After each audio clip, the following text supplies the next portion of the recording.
Now this is again one of the past CAT questions. In this particular question variety, when the number of men are increasing or decreasing on daily basis and the names of the persons are not given, whenever the names of the person are not given, that time you should understand that they all work at the same speed. So in this particular question type, it is better to assume the daily work speed meaning daily work of each person. So let's assume that daily one man does 1 unit of work, and it is mentioned that a person meaning one person can complete a job in 120 days. Now if there is one man, daily he will finish 1 unit, so in 120 days he will be able to finish 120 units of work, and he completes कहा है, he completes, that means this 120 is basically the total work. एक आदमी daily 1 unit काम कर रहा है, 120 days लगा रहा है और उसके बाद काम कंप्लीट हो रहा है, that means total work must be 120. Now they are saying he works alone on day 1, तो डे 1 को ही वर्कड अलोन, तो he must have completed 1 unit of the work on the first day. On day 2 he is joined by another person who also can complete the job in exactly 120 days, that means the other person is also of the same speed as of the first person.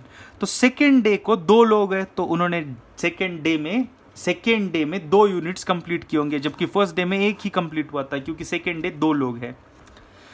On day 3 they are joined by another person of equal efficiency, तो day 3 को तो और एक person आ रहा है, तो 3 लोग daily 1 man 1 unit के हिसाब से 3 लोग 3 यूनिट करेंगे.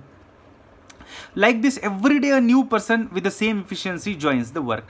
तो 4th डे भी एक पर्सन आया, 4 यूनिट हुआ, 5th डे एक पर्सन आया, तो इस तरह से चलता रहा. आप देख सकते हैं first day 1, second day 2, third day 3, fourth day 4, तो nth डे पे n लोग वहां पे होंगे, तो n यूनिट्स का वर्क कंप्लीट होगा.